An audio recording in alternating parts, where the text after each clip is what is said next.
This is the Marketing Made Easy for HR Consultants podcast, a show to help independent UK-based HR consultants get a pipeline of perfect fit, high-paying clients without expensive adverts, time-consuming social media activities, or energy-sapping and monotonous networking meetings.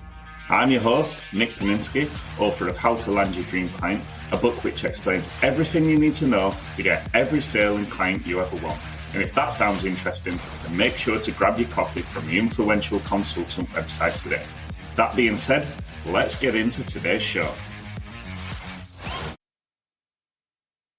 Okay then, so we are recording. Susan Marie, thank you for joining me. I'm not going to share your surnames because this is, might be inappropriate. Who knows? Let's find out. So Susan Marie, which of you wants to go first to pick my brains? Or 1 second, no, we've just shared, haven't we? Neither of you have any questions right now. Correct. We're picking your brains by you telling us what you want to tell us. Okay. That puts pressure on me because I hadn't thought about that for today's session. My session was I'll turn up and just let my brains be pecked at. But okay, so let me say, I guess in that case, what is stopping either of you?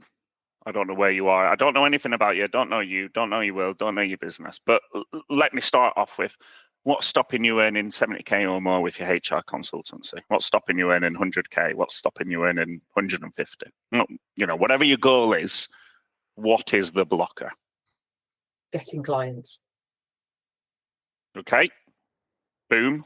Yeah. And Marie? Yeah, exactly the same as Susan, getting clients. I think for me, when I've spoken to people about kind of their approach to getting clients, people seem to be in two distinct camps. One being LinkedIn, that's your source. You need to be on it every day. Be consistent, be visible. This is where people are going to find you. This is your sales lead. And the other said, like, no way. All of my work, 100% of it comes from referrals of people I used to work with, my existing network. So I guess I'm just kind of lost in terms of where do I focus my time? Mm-hmm. You know, do I be treating my existing network as my sales funnel, potential clients, or do I invest all of my time on being visible on LinkedIn to complete strangers? Okay, great question. It's the eternal question which plagues us as self-employed people. Okay, so getting clients. Let's start at the beginning. Susan, before obviously we clicked record, you were sharing that you were intending to go for SMEs, and obviously you'd consumed certain elements of my content and heard that SMEs is something I rail against. So yeah, if I was to say to you, get 100 leads by next week, if you were to say, oh, I'm going to go for SMEs, that would be difficult, right? Because how do you find an SME? Well, I have been finding SMEs, Which is why when I was listening to your content, I was like, well, I've managed it. So am I a unicorn? But how I've managed it is probably more accident than tried and tested methods. So I am doing LinkedIn. I was on LinkedIn as a paid employee anyway. I had quite a big network. So I am that person that is posting all about me. I was in the garden. Nick, you liked it. My post the other day, I was in the garden doing something, let's take a picture. Let's show me as me. And I'm doing also posts around what problems I'm here to solve for you. But ultimately, on that platform, there'll be probably minimal startup and scale up, which is actually when I say SMEs, it's startup scale ups that I'm targeting. So I suppose I am funneling down to a degree, but I'm also using my networks, and so I've got people in the local area who work in business and they're speaking to people, and they are small business owners. So that's kind of generating activity. And then the one that's hopefully going to convert into a client on Tuesday finishing the proposal today, which I'm hoping to get some nuggets of advice from you today in terms of putting that together. I know it's a marketing Q&A, but I thought I might just see if I can get something else out of it. That was through attending a new business venture course funded by the government, and the other attendees on that were startup organisations, and one of those wants to use me for their startup business. Nice. So I suppose it might just be luck as opposed to what you're going to give us in terms of a better way of niching. But its activity is working for me at the moment. Okay, that's good. That's great to hear. I think the big problem, let's go back to the beginning where you shared with me what's stopping you getting 70k, 100k, whatever. You both said clients. And what I'm hearing from what you've both shared with me there isn't a system or a process to get clients. What you both just said there is effectively it's luck. It's spraying and praying. Is how I describe it. It's LinkedIn, it's networking, it's this. And I think your content that I've seen is it's taking a lot of time. I'm spending my time marketing, selling, which is not my strong point. My strong point, obviously, is the profession that I've been in for 20 years. Yeah. Is it fair for me to say that it's hope? Yeah. I think, once I get in front of people, I'm quite hopefully convincing that they need to buy from me. But I think it is more by luck than judgment that these leads have developed. That's certainly what it sounds like.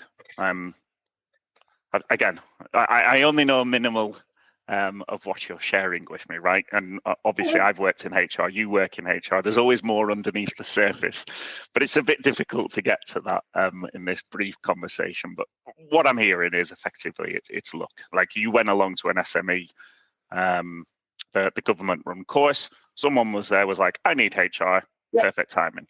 Yeah. Whereas they might have said, oh, well, we're not interested right now. Absolutely. Okay, so the reason I rail so much against SMEs is because if I said to you, find 100 SMEs by the next week, that would be kind of overwhelming. You'd have a vague idea. You've just shared with me at startups and scale-ups. But if I said to you, we'll find a startup or a scale-up, that might be a little bit tricky, which is why I encourage HR consultants to go against the grain. Because if everyone's saying SMEs, and I said to you, find 100 SMEs, 100 scale-ups, whatever, there's a lack of specificity about that. Like for me, I work with HR consultants. Nice and simple. Yeah. Every morning I wake up, I know that I'm going on LinkedIn and I'm going to connect with HR consultants. I'm going to send some messages. I'm going to create some content. And my book is about HR consultants. Everything I do is for HR consultants. It makes things so much easier. It removes all the questions.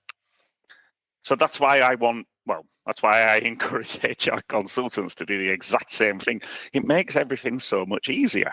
If you said to me, Nick, I want to work with, I don't know, fintech, less than 100 employees, I'd be great. We can find those. No problem. There'll be, I don't know, 100 of them, 1,000 of them, whatever it is. There'll be enough. How many clients do you both need? Let's say, for example, on a retainer, how many would either of you need on a whatever package you've got created? Well, there's the thing. How much you charge for a retainer? Because that's what needs to go in my proposal this afternoon. Right. Okay. But yeah, I get your question. I'm not going to take it down that route. But yeah, you can work out, can't you? If you've got a certain number of people that you're targeting and you need a certain amount as a retainer, then you need to get converted. Yeah. Well, then it starts to extrapolate, right?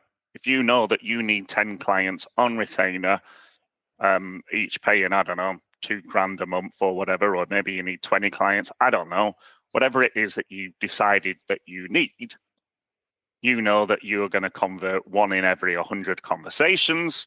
You need to have 10,000 conversations, whatever it is, it gives you the maths behind it. So that's why I always advocate for having some sort of target audience in mind, some sort of niche. It makes things a lot simpler. Then in terms of lead gen, again, makes things a hell of a lot easier. You know who to connect with on LinkedIn. You could even start running adverts if you wanted to, because people go on Google or Bing to find answers to the problems that they are experiencing, right? So at the top of Google, there is 2 or 3 adverts. And a bad advert would be something along the lines of, I am a HR consultant, I can solve your problem. You know, something more interesting would be better. I always say to have some sort of checklist, some sort of downloadable, a HR health check, or 10 ways, 10 mistakes you're making that kill your recruitment, or, that cost you thousands in employee tribunal. Something intriguing, and I'm just spitballing here. Please don't, take headlines. Yeah. But that kind of thing, what is the big problem that they have? Use ChatGPT and say, listen, I need something intriguing. I need something that solves their problem for them. And you can put that on an advert. Then they click onto it. They join your world. Somebody joins your world. There is a high level of skepticism. They don't know who you are. And trust is down here at the bottom. So when they join your checklist, join your mailing list, there's a hell of a lot of work to do to get them to convert into a client. So I always say, if somebody joins your mailing list,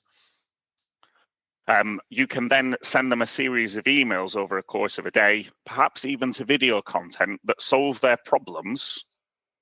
And eventually, trust gets up to the top and skepticism is at the bottom. And they may, say, for example, if you had 100 people who downloaded that checklist, I don't know, 2 or 3 might buy from you. The other 97 might not necessarily buy from you just yet, but they will eventually if you keep sending them content that they can trust you. Yeah. It's funny, Marie, at the start of the call, you shared with me that you're off to the football. I sent out an email this morning talking about Leicester City, because I was saying that, they achieved the impossible, and there's nothing stopping HR consultants achieve the impossible, because all you need is the right plan and put it into action and consistently turn up repeatedly. And, if I was to say to you, what is the best way of getting clients? Have a mailing list, have a funnel, have something that brings people into your world in a structured manner and solves their problems for them. So, and that really helps is if you have a target audience in mind, a niche, because then you understand what problems they've got. So, it all obviously seems sensible, and you've clearly done this before. And so, as you're saying that, I'm now thinking that the industries that I have worked in more recently and that I've loved working in, and when I was looking for a permanent role, I wanted to look for a role in, could be my niche, which is healthcare, and organisations with purpose. So that's very broad, organisations with purpose, but healthcare isn't. And there's a lot of startup and scale-up healthcare organisations, which I was looking at as a permanent employee. I could convert them into my target audience for being a consultant, couldn't I? Yeah, there's absolutely no reason why you couldn't. I mean, I would say do some research, mate. Of course, yeah. I would say do some research and make sure that they actually exist. There's 5 questions that you want to answer before deciding on a target market. Can you find them? Are they ready and willing to hire HR consultants? Will they pay the fees that you want to charge? Can you help them? Do you want to help them? Yeah. But the big one is, can you find them? So, there's no reason why you couldn't do healthcare companies. Absolutely. Then you can turn your world into a hub for these people, so that when they get to your website, when they see your LinkedIn, when they see your content, they know they're in the right world to get answers to their problems. And then that high level of skepticism and trust, kind of a bit start off. It's moved a bit further along. Yeah. And then the other thing is the mailing list. So I set up my website. I've been working on LinkedIn, and I've got the contact tools, and I've got a chat bot. but I haven't got a mailing list. And somebody said to me the other day, you should do that. And I'm like, well, I haven't got the creativity necessarily I need to get into the consistency piece, like you say, sending out content. That's quite time consuming, isn't it? I know it's what will make the business come in, but it's time consuming, and making sure that that content is hitting the spot and relevant. Yes. Yeah. 100%. Again, in terms of the relevance and hitting the spot, comes a hell of a lot easier when you have a target audience and a niche in mind. Because I can turn anything into a lesson for HR consultants, because I know that I'm speaking to HR consultants. What the hell have Leicester City got to do with HR consultants? Nothing, but I've somehow made an analogy about it, right? Yeah. And if I was to start talking about consultancies in general, then it kind of loses that specificity. You know, those neurons in your brain don't fire as much. So in terms of a mailing list, so just as a sneak peek for you both, I've got a new offer launching. The sneak peek will be on next Friday for my mailing list, and then the big launch starts on Monday, and it's to get HR consultants 5 leads a week, guaranteed, or their money back. And what we do is we build a funnel into your business. So one of those elements is email marketing. So that might be of interest to you, but I'm not pitching right now. So let's go back to what your problem is.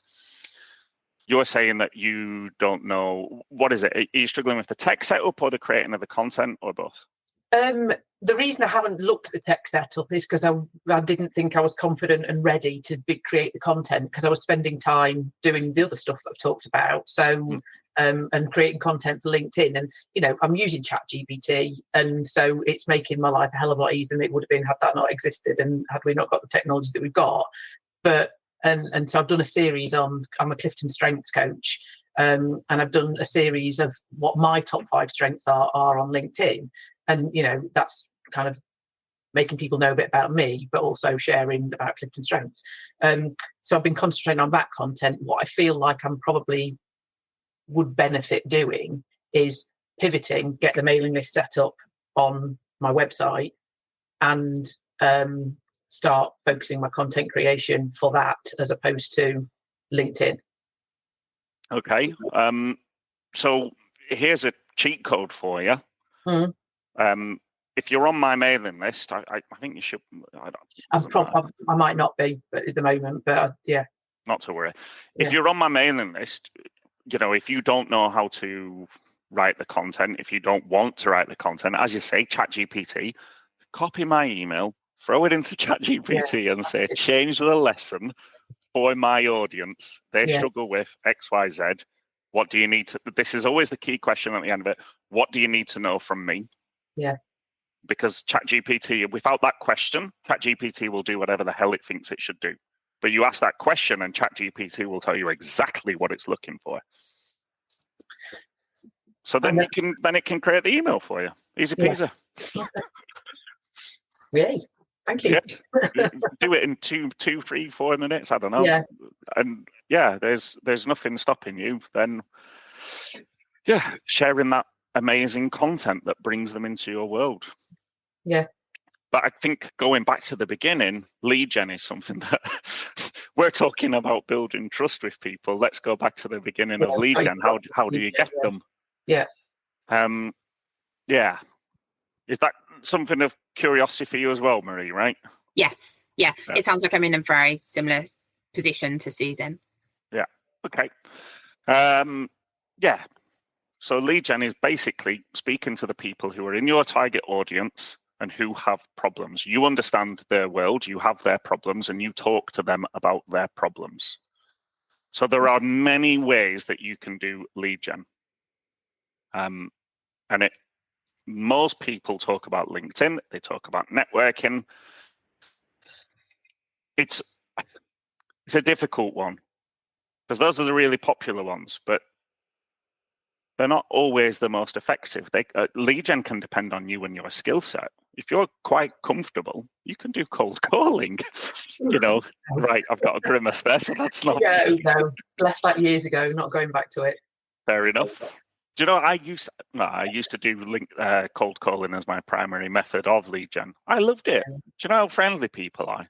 Especially HR consultants. Well, I think that's possibly different. So I used to be a recruitment consultant when I first started in my career, and I was very good at getting repeat business from building the relationships, and keep coming back to us. But we were targeted on cold calling, and that's why I left recruitment, because I did not want to be calling people who didn't want to use us just because I could tick a box. There's a lot about me as an individual, but it might be different now because I'm doing it for myself, but it's still got that, trigger in my head. Yeah. No, I get that. I would not encourage you to do lead gen that doesn't align with who you are. There's no point traumatizing yourself. It'll be disingenuous when I'm making the call, won't it? I mean, in my book, there's a script and it starts off with, listen, this is obviously a cold call. Do you want to tell me to get lost and hang up, or give me one simple question and then decide? And that kind of disarms people. They're like, okay, well, he's been honest. It is a cold call. I give him a question. Why not? And, the amount of fun conversations I've had with people. But that's not something you want to do. Absolutely fine. In which case, I would say, what is it that you want to do?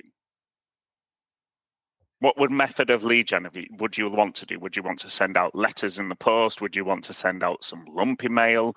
Would you just want to send direct messages on LinkedIn, follow up with an email? Do you want to send out videos to people? There's all sorts of methods you could use to start these conversations. I want somebody else to do it for me, and I want somebody to just say, hey, I want you to work for me or work with me. I don't want to have to do any of it. Got you. Okay. And Marie? Every single option made me cringe a little. God, I'm glad I'm not alone, Marie. It's not just me. That's not what we're made to do. Yeah. You've obviously got a skill within being an HR person that likes that side of things. It's not. Yeah. And I think that's probably my biggest hurdle so far, is going from that in-house HR role to suddenly being responsible for sales, marketing, as well as accounting, everything else, and prioritizing that and doing the things that are not naturally in my skill set. Well, if you want to pay the problem away, adverts. That's the simple question to that. I'm running adverts on Facebook right now. It's costing me about £2 a lead, which is not expensive. So when I say £2 a lead, I'm running adverts.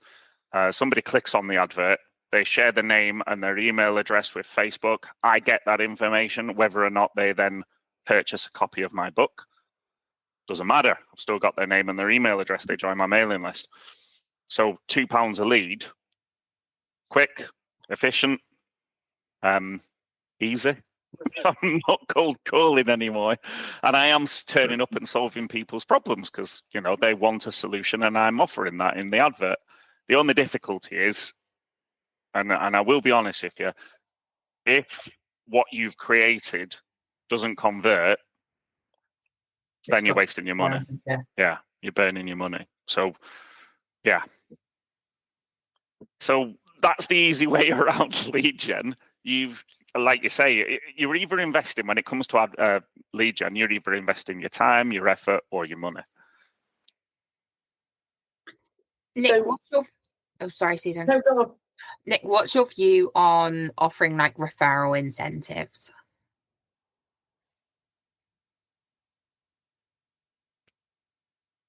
I would say,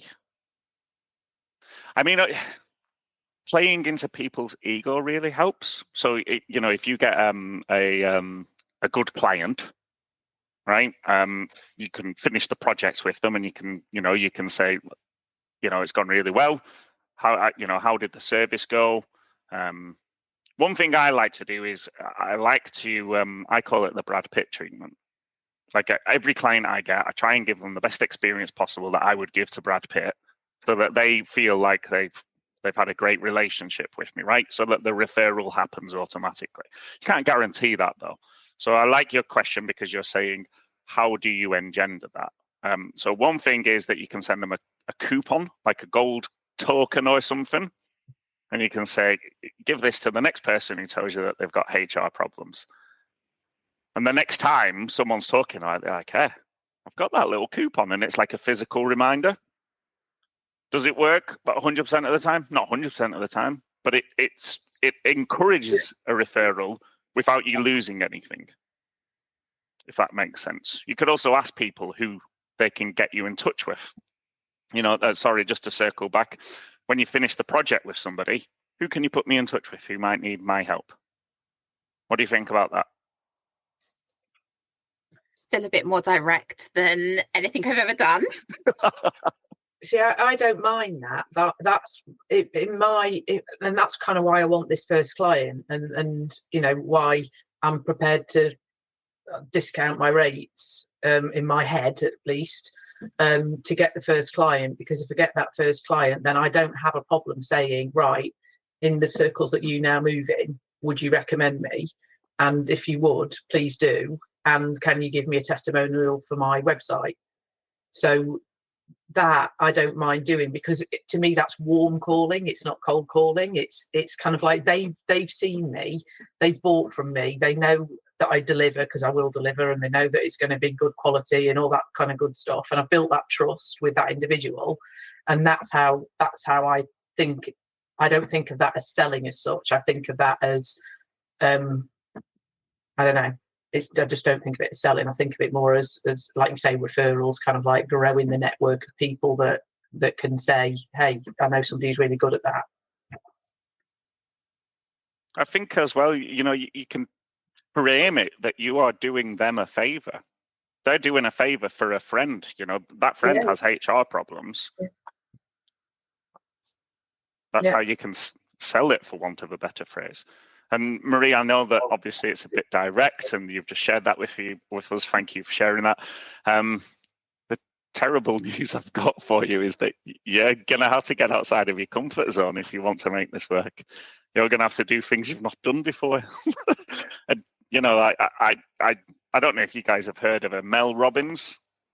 Yeah, she's fantastic, isn't she? I haven't read the book yet, but is that, I can't remember what it's called now. Brain's gone.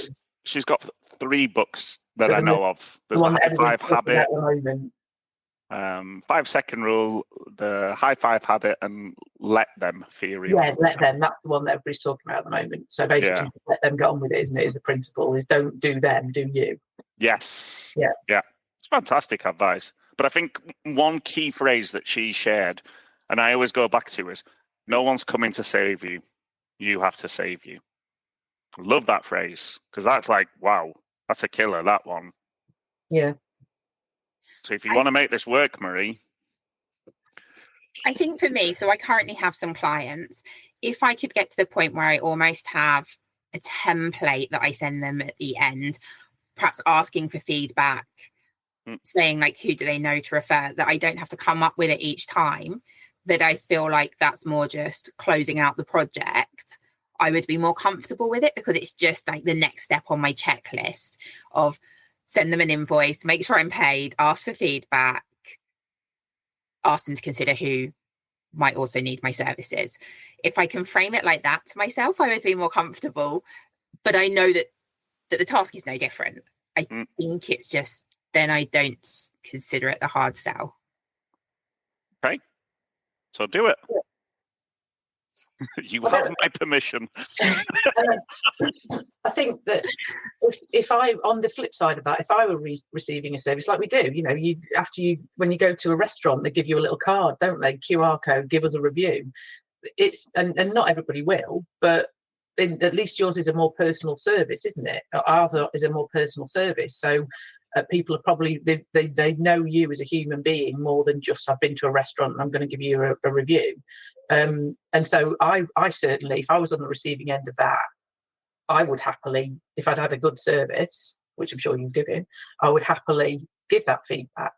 So I always try to think of you being a receiver of that. Like Nick, when you're saying you're making that call, if I receive that call from you, just because I'm an obstinate individual, I'd probably go, no, still don't want a cold call, bye. It's just who I Not unless you were selling. I mean, if you were selling something that I was interested in, if you happened to be calling me on a day when I was interested in buying something, fair enough. But yeah, I as a receiver of that kind of on the end of, you've done a good job, I'd answer that. I'd do that. Yeah, I think you can preface, is that the right way of saying that? Start the relationship off on the right foot. As soon as you're signing them up as a client and they've signed up and they've signed your terms or whatever, you can say, just by the way, just to manage your expectations, at the end of the project, I'd really love it if you could share a referral for me just to help me grow. That's how I'm able to keep my fees so affordable. It's because I'm not paying for adverts. Something along those lines. You're doing me a favor, I'm doing you a favor. It's a win-win. Bit of psychology in there. Which is why I'm looking at giving this first client a discount, because I'm basically saying you're my first client, and I'll be saying, I'm doing this because I want you to be able to see that I'm delivering what I say, and you're going to speak to, you're going to refer, and I'm going to ask you for feedback. And she's effectively said that already, to be fair, is that it's reciprocal. I'm helping her out because she hasn't got a clue, and she's helping me out because she's been my first client. I think that's a really key thing there as well, Susan, is you're obviously doing these people a favor by sharing your expertise and your wisdom. It's not some sort of, you're not going to them like some sort of beggar, and you're not adding value and you're taking from them. You're adding value to their organization. Yeah. I think that's something that we kind of lose focus of sometimes as service providers. Yeah. So yeah, in terms of referrals though, Marie, there are certain things when you finish work with a client, turning that client into more clients, that's key to growing business, right? So as you said, the referrals, if you don't necessarily want to use the golden token, then, you can say to them, do you have any referrals? But also a key thing would be, can you turn their story into a customer success story that you put on your website or you share it with your email list? Because then people think, oh, well, they've helped Johnny over there, they can help me. Might not necessarily be true, but that's how people think, right? So get the referral, get the customer success story, get the testimonial, as Susan was saying. For me, I always say get the testimonials in one place. Some people seem to think that they should do Google Maps, Trustpilot, LinkedIn, etc. Get them in one place. Asking people for a testimonial, that's hard work as it is, and getting them to do it more than once, that's a bugger.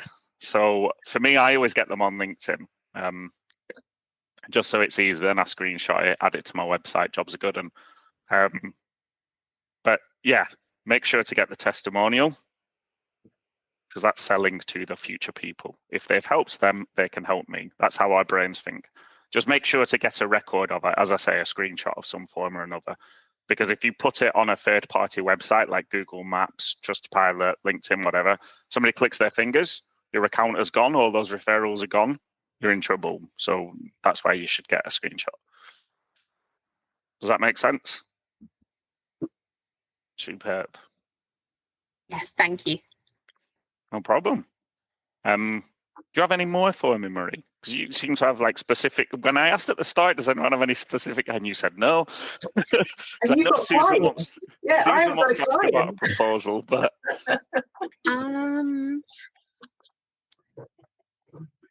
I mean, this is a really specific question. Good.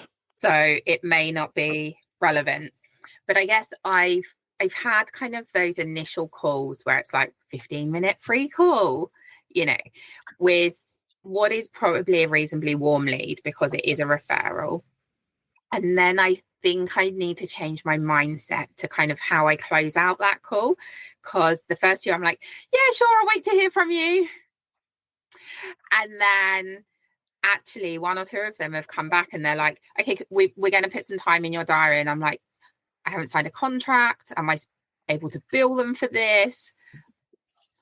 So I guess some advice around kind of how I close that initial 15-minute kind of call where we introduce each other. I tell them my rates. They give me a brief overview of their business. How I then, I guess, do that kind of sales close, that I introduce a contract and I'm then available? Yeah, great question. Love that. That's how do we onboard people? And Susan sat forward because she thought, well, I'm doing a proposal to this, so this is this is highly it was relevant. a very specific question, and I know that as I speak it out loud, it should be really simple, and I should just be able to close the call and say, great, so if you're happy, I'll send over my terms. But I don't. Yeah. Okay. So there's many ways of answering that question. Let's start at the beginning. If somebody comes to you, i.e., this is an inbound lead, right? I would urge you to consider charging a consultation call fee. The reason being, if somebody pays for your time, before you onboard a new client, there should be 3 questions in your mind. Do you want to help them? Can you help them? Are they financially ready and willing to invest in a solution? Now, so I guess that's the answers I get from that initial free 15-minute call, where I give them my rates. They say yes or no. They tell me a bit about their business and generally what kind of help they're looking for. Yeah. Or I guess because typically they've been reasonably startup-ish businesses, so they tell me kind of the maturity of their business.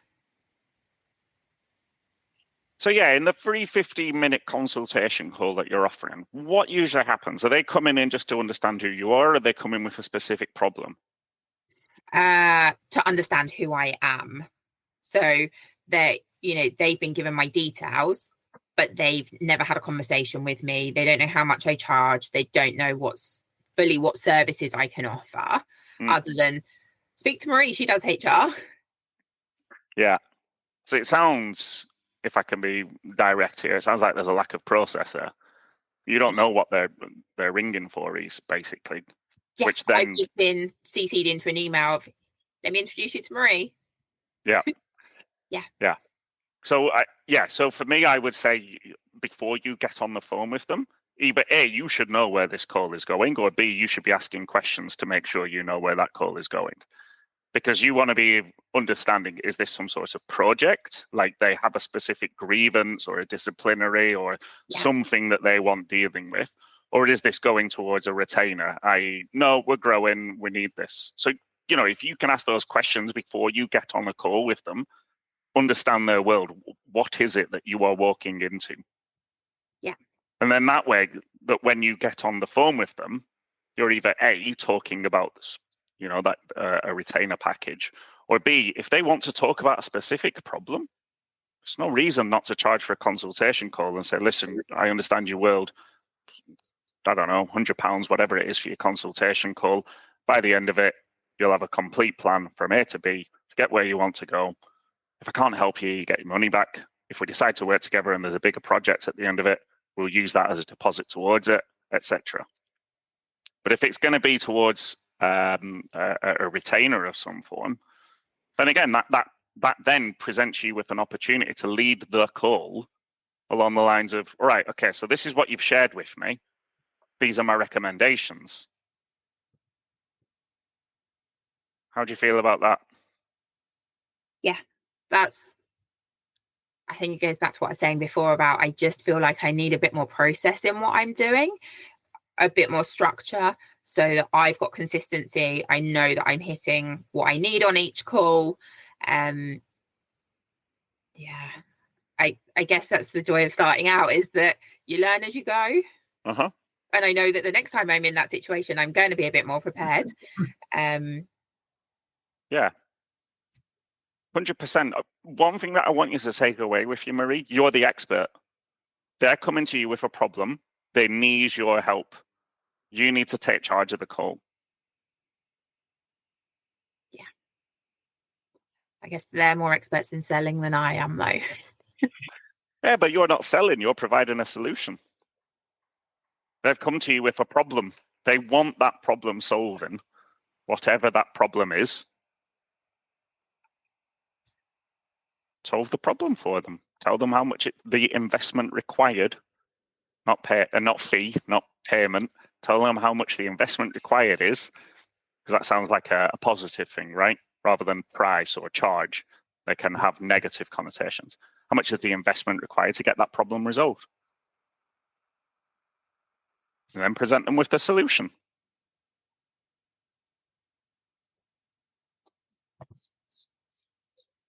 Perfect. Thank you. You're welcome.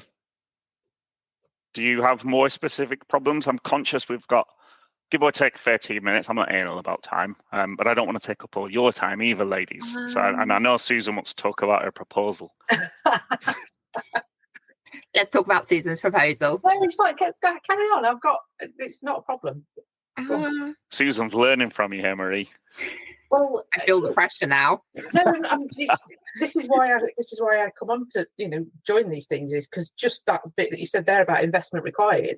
I've got cost of a proposal, and I've just thought I'm changing that. I'm going to put investment required because it's, as you say, it changes the narrative from being something that they've got to think about, how do I fund this, to this is going to, and the lady that I'm working with is very much, as I say, she's giving all the right buying signals, is she knows that she's got to have this done, and she's got no reason not to give me to do it, because at this point in time I'm the only person she's speaking to, and she's taking a punt on me.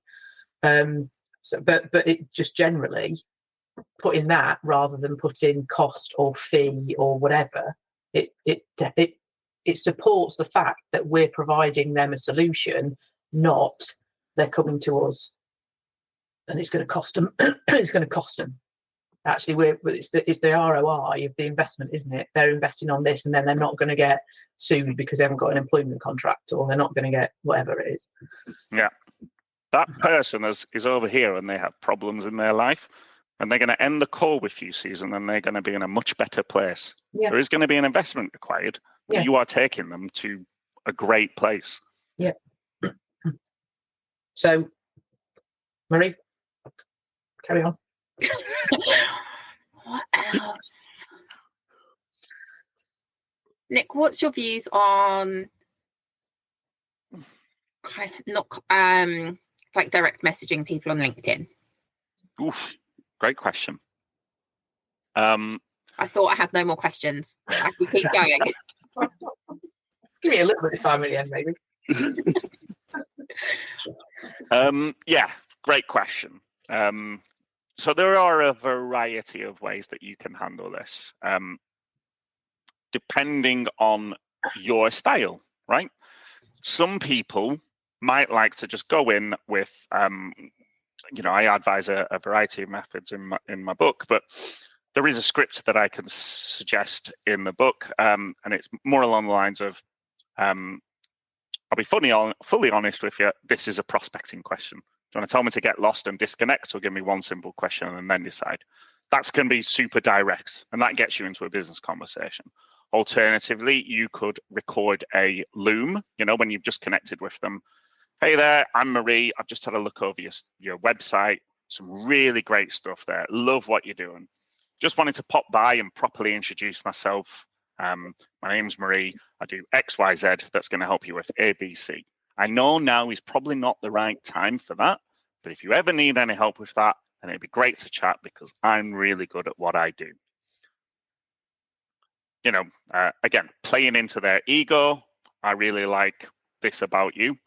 Then we're talking about problems. Then we're talking about solutions. We're talking about specific situations there that they can latch onto. Their neurons in their brain will be firing when they hear these words. And then that kind of pullback. I know now is probably not the right time for you. So we're not being pushy. But if you ever need any help, I'm here for you. And I'm really good at what I do. Kind of a little bit of a wink, wink, nudge, nudge. But also you've got confidence in yourself. Why wouldn't you? You're an expert at what you do. Alternatively, there's, DMing a bit of back and forth. There's a bit more of a long game. DMing a bit back and forth. You can click the star in their profile, the bell. The bell.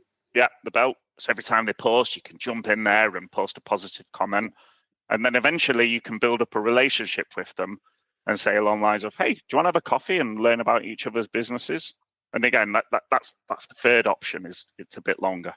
So it depends on how quickly you want to move the conversation. Okay. And what about real world networking? Real world networking, love it. If you visit my website, there is a freebie download elevator pitch. It blows everything else out of the water. It is basically, because a lot of people's networking elevator pitch can be quite dry, right? It's, hi, I'm Nick, and I help HR consultants with their marketing. And then you sit down. That's not great. So what we say is something along the lines of, does anyone else have a problem generating leads and signing clients? Anyone else? And you put your hand up, and very visually, people will be like, oh, well, I do have that problem. Then we've engaged them, because what can happen at networking events is you get like into everyone's, standing up doing their elevator pitch. You can gloss over it. You can, your brain flies away somewhere. But by putting a hand up, we pull people back in. And then you share what you do, who you do it for, why they should hire you, etc., etc. At the end of it, call to action. If you ever need any help, visit my website, marie.com, and contact me. Does that make sense? Yeah. Excellent. I promise. Yeah. I think that was my last question. Well, that's led to a question for me. What's the bell on direct? You said there's a bell that you can click on, and then you see somebody posting again. Is it on LinkedIn? Go on, Marie, share it. Yeah, it's if you click on somebody's page where their name is, just to the right hand side, so under their heading photo. So if I look at you, Nick, you should ring my bell. It's wonderful, the stuff I post. Okay. Right, view full profile. There should be a bell in the right hand corner. Well, I never knew that. Yeah. So then that will. Did you say that'll flag up when they next post? Yeah. So every time when you click on and you've got notifications, you will always get a notification if I post. So if there's somebody that you want to track, for example, and nurture, and brilliant. Thank you very much. That's another little nugget for me. Excellent.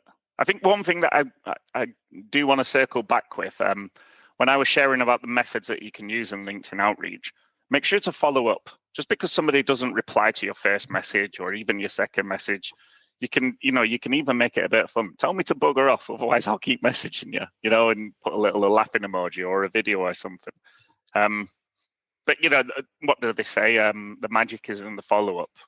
What they actually mean there is that we need to receive a message a certain few times before we take any action on it. How often do you see something and you think, oh, that could be good, but then you just move on to your next task? Yeah. That's why we talk about follow-up. So yeah, that's why email's so great as well, because you're repeatedly turning up in people's world. Go on then, Susan, let's have a look at this proposal. Oh, I'm not showing you it. I'm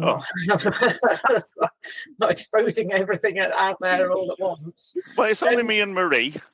There's no video for this podcast. Okay, well, that's a good thing. I wasted my time putting the makeup on. Oh, when you were saying you're not putting the names on, I was like, oh,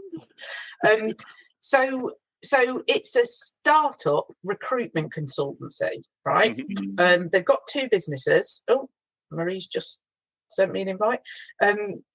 We've got so they've got nothing. They've registered the company. They've got an accountant, and they have nothing in relation to HR. So we jumped on a call yesterday, and she basically said, I know that I need certain policies, and I know that I've got my notes here, and I'd got all these things prepared that I wanted to talk to them about and ask them certain things, but basically said, we've completed the company's house, we've got an accountant, I need contracts, documents, policies. They're going to work with, they're going to provide staff to factories and the NHS. And she said, basically, I want you to work with me. I need this, I need the contracts, and I need all the setup stuff. And then can you work with me and help me as my HR person ongoing? And I'm like, well, she's giving me all the blooming signals, so I need to get this right. But she said, how much do you cost? And I wasn't prepared to say it on the call because there was so much going on. And I wanted time to sort of reflect and think, well, I need to get this right. I've already looked at my pricing and I've already got my day rate set out and everything else, but I want to make sure that I was doing it thoughtfully rather than just like, this is what I'm going to charge you. Mm-hmm. So I've put together a package for it's called an employer package for startups. And I've got the employment contract, I've got the core policies, a first aid checklist, 30-day email follow-up, which if she takes me on as a retainer is fine anyway, and a meeting to go through it all with them. How much would you charge for something like that? I can't answer that. God, that's not what I wanted. I've got no idea about anything there. I can't tell you how much to charge. Sorry. What I could tell you is I recorded a podcast 2 nights ago about pricing. So I will, and that's coming out next Wednesday, but I'll share it with you after this call. And you can absorb the content because there's loads of tips that I share in there about pricing. One thing that I would say is at the start of what you just shared with me, you've called it the employer package. Employer bundle, I've called it. I like the word bundle. It now. So it says perfect for new employers or businesses looking to get the essentials in place quickly and effectively. The bundle includes the standard contract of employment, pre-employment checklist, induction plan and day one admin checklist, the disciplinary grievance capability policies, a basic staff handbook, 60-minute onboarding session, and 30 days of follow-up on email support. And what I've done is I've said, to get that individually, because I've got like project rates, and I'll do you an employee handbook for 450 quid, for example. I'm going to tell you because I might as well. I mean, you might not want to put this on your podcast, but anyway, you might edit this bit out. So I put a tailored employee contract would be 250 quid. A bespoke HR policy would be 200. I can see me rewriting this down. And I'd be interested to, again, we don't need to do it on here, but I don't know whether that's competitive. I've looked at various different things. I'm looking at what my rate is, what I want to charge for me and my experience, my expertise. And then I'm kind of trying to convert it into ad hoc pay-as-you-go support. Then I've got a retained model, and then I've got this employer bundle. And if they bought it individually, and I'm going to watch your reactions. If you bought those individually, those 7 things would be £1,300 with my pricing. Nice. I'm giving them a bundle price of 950. Okay. If they buy them all together, they're saving 350 quid is what I'm putting out there. And then I was prepared to give, because it's my first client, I was prepared to give a 10% discount on it. Okay. Because it's going to take me to, I've got some of this stuff already. I'm not going to have to sit down and do X amount of hours work on it because I've got some of it already. But, and then it will be ready for the next client, the next client, the next client. So it's not work to be done. And then my retainer, and this is where I'm stuck, because I think she's going to need a lot of hand holding. And so she's going to be using me a lot. And people that I've spoken to have said, oh, no, we don't take a certain number of hours. And I realised, sorry, we're at time now, so do you want to stop? Okay. Keep going. So they've said, don't say you'll do 6 hours a month for them. Say, give them a fee and say, and this is in my document, it's unlimited telephone and email advice, hands-on support and consultancy, on-site attendance for employee meetings where appropriate, and proactive guidance on HR compliance and best practice. And for that, I've said 600. How many employees are they expecting to have, and how quickly? They don't, and this is what. So they don't have any employees at the moment. So I've said, take the bundle from me, and if you want me on retainer for all the other stuff, because they haven't got DBS checks, they've not built up right to works. I don't know what they're aware of that with a payroll, statutory benefits, and they need mandatory training because they want to work for the NHS. I've worked in the industry that knows what that training is, and so I can help with that. So what I've said is 855 one-off charge for the employer bundle with my 10% discount, and I'm giving them a 10% discount on month 1 of 540 quid. And then I'm only committing to a 3-month retainer at the moment, because in my head, they don't know how many employees they're going to have. They don't know how quickly it's going to build up. So I thought initially, if I say keep it to 3 months, 600 quid, with the right then to review after 3 months. But if they've got a lot of employees, and recruitment being as it is, it's going to be probably quite high turnover employee relations type activity, but placing agency workers, that I think that the time commitment might go up, and therefore my charges would go up. But I don't know. I don't want her to lose her, but I also don't want to sell myself short. Mm. Is that competitive? Without giving me your fees, Marie, would you say that's a competitive fee for a retainer? I haven't done any retainers. I've done everything hourly. Right. Because I've only just started out. I'm figuring it out as I go. Yeah. I guess my concern with your proposal would be, it's such an unknown where they're starting out, whether you could sell them that bundle, and then I would say you definitely have to have in that retainer something about reasonable. Yeah, reasonable usage. Yeah. Because if they start saying, well, as we're launching, we pretty much need you full time for the first month, you're not doing that for 500 quid. No, and that's where I keep oscillating between. It's good to have a retainer. It's an income. It's an income stream, but 600 quid's not going to keep me in wine. And so it's and I think it's probably going to be high contribution to start with, because she's so needy in terms of she knows nothing, and then it might actually stabilize or taper off because everything's in place. So I was thinking but I don't want to go in with a ridiculously high amount. So maybe if I just say, that'll get you X amount of hours a month, and anything over and above that will be billable at an hourly rate. I guess I would also look at it maybe in a slightly different way of, if it was an established company, how would I be deciding the retainer fee? So would you do a retainer fee based on sort of 1 to 15 employees, for example? Yes. And your next tier of retainer is like 16 to 15 employees. So maybe you make it clear that your retainer fee is discounted for the first month while you figure it out together. Month 2 is based on the predicted number of employees, but when they hit the cap of, for argument's sake, 15, that then triggers the review. Yeah. Because if they scale really quickly, that's a high investment for you, and it gets you out of that 3-month thing. Yeah. Yeah. I mean, Nick's nodding, but also pulling faces at my suggestion. So maybe that's just his natural resting face. It is. Sorry, I'm thinking about what you're saying, but I'm also thinking about other stuff. Sorry, because we've cut into your other stuff time. No, this really helps. It's helpful for you. It's helpful for me to be able to share experience, and it's helpful for me to have like 5 minutes where I'm just considering everything that you're saying. It's really great. The retainer, as Marie says, that's really difficult because you don't know what you're dealing with. I think Marie's given you some great advice there. Yeah, thank you. Definitely. And it is a total just the blind leading the blind at this point. Well, but that's, what, I'm okay with that, because it's just a sounding board, isn't it? Because it can be a very lonely place working for yourself and being a consultant, and that's why, much as I don't like networking, I have been attending sessions with other HR folk, because and it's great to hear other people's struggles. So I know I'm not alone.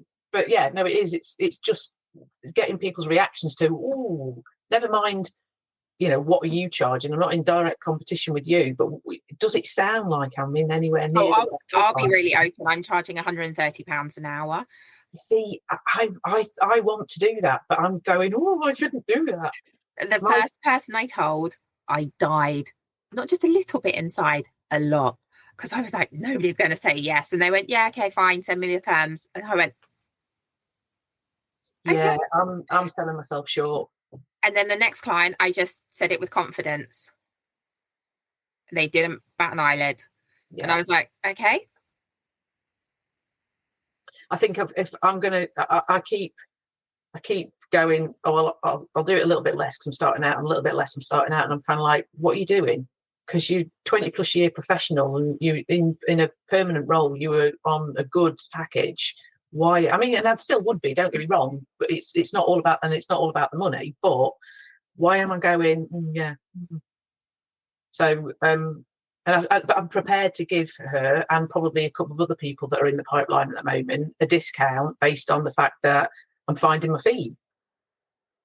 So some advice that somebody else gave me was that maybe I would want to give a discount to the first few clients, but they said make it really clear that this discount is for X period of time. Yeah. And then this is my normal rate. But actually, is your advice worth any less in those first few months? Yeah. But I'm seeing it as a trade-off for those testimonials and which, bearing in mind all that we've just talked about in terms of marketing and leads and everything else, is I want some testimonials on my website. I want some reviews on LinkedIn, and that to me is worth discounting myself for a short period of time, because it just gives me comfort that it's kind of like a requirement. If you'll get this discount if you give me a testimonial. If you don't give me a testimonial, you're not getting a discount. I won't say it in that way, but then it's making that stepping stone for those referrals and that kind of other stuff that we talked about. That's how I'm framing it in my head anyway, to be comfortable with it. Actually, just made me think that one of the things I need to look at is changing my contract to include that I can use their brand in promotional stuff if needed. Nick is also nodding but pulling a face. No face. Sorry if there was a face. Yeah. I was just thinking about what Susan says, just to quickly jump in. When you say about all these testimonials, that there is nothing stopping you, Susan, going to your old network, whoever the hell you worked with before, asking them, get those recommendations on your LinkedIn. Yeah. And, you could even write it for them. Just have them copy and paste it. Yeah. That's what I do. Yeah. Sorry, I broke up Marie there. No, that's fine. That's brilliant. Thank you for you've given me food for thought. You've not given me an outright answer to my question, is that the right money? But it's still I think I'm selling myself short on the hourly rate. I think that bundle, because if I wrote those things from scratch, it would definitely cost more than 950 quid of my time to do that from scratch. I'm probably like you, Susan, as well, though, in that I would undercharge, because I know that the time I'm investing in writing those, I would then save them as templates and be able to just resell them. So actually, I would want to sell them at the rate I would sell to the next company and the next company, because I'm making the profit each time moving forward, rather than them charge them for that setup fee of a product that becomes standard. Yeah, exactly. There's no margin on it now, but there'll be 100% margin on it, 99% margin on it next time I sell it, because I'll just be branding top and bottom. Yeah, that's why I was going in at that kind of level. Thank you both. Just to quickly jump in before we wrap things up, just a bit of psychology about pricing. I shared this in the podcast for next week that I'll be sharing with you today for your sneak peek. But rather than, when you say about all these things that you're doing for them as part of this package, give them a value so that they can see that they have a monetary value. And then at the end of it, when you said that you were going to offer £950, I think it was that you said, what you might want to consider doing is something very specific. Because £950 is like, where have you got that figure from? You've just pulled it out of thin air. But if you put something like £946.73, they're like, well, how the hell do I negotiate with that? There's obviously a very good reason for that. Right. Avoids negotiation. I do it with my book. It's £4.63. There's a very specific reason. Price. Yeah. And you'll see Asda have started doing it. When you go to Asda's, you'll start see. You start seeing it as £9.27 or something. I don't know, £9.57. We love prices ending in 7 for some reason. Yes, psychology of the Western world. China would be 8, but we're 7. But if you have a specific price, that can stave off negotiation, because 950 is like, well, you've just come up with that. Yeah. 947.63 is like, oh, okay, wait.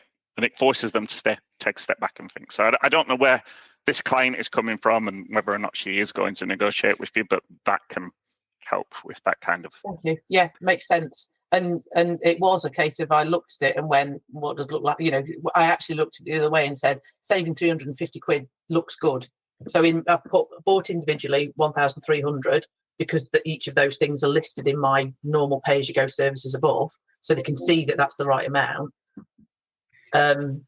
if they bought it individually.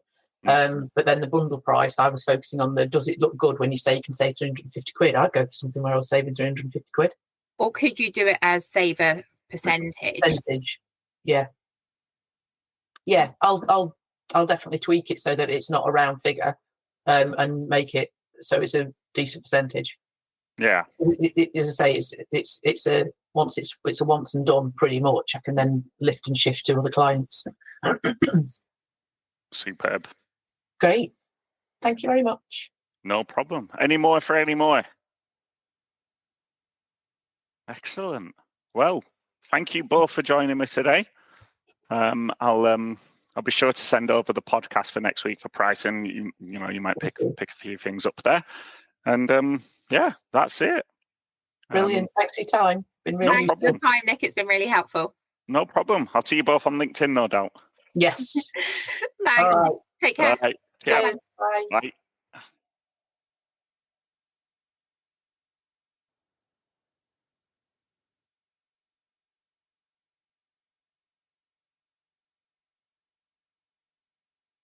Hey there, and thanks for listening to the Marketing Made Easy for HR Consultants podcast. If you've enjoyed the show, then please consider taking a minute to help us grow by sharing the episode with a friend or colleague, or by leaving a positive review on podchase.com. And make sure to hit subscribe so you don't miss out on any of the upcoming episodes if you haven't done so already. I've been your host, Nick Brinsky, and if you've got any questions or you want to know more about today's topic, then feel free to reach out to me on LinkedIn. I'd be delighted to hear from you. See you next time.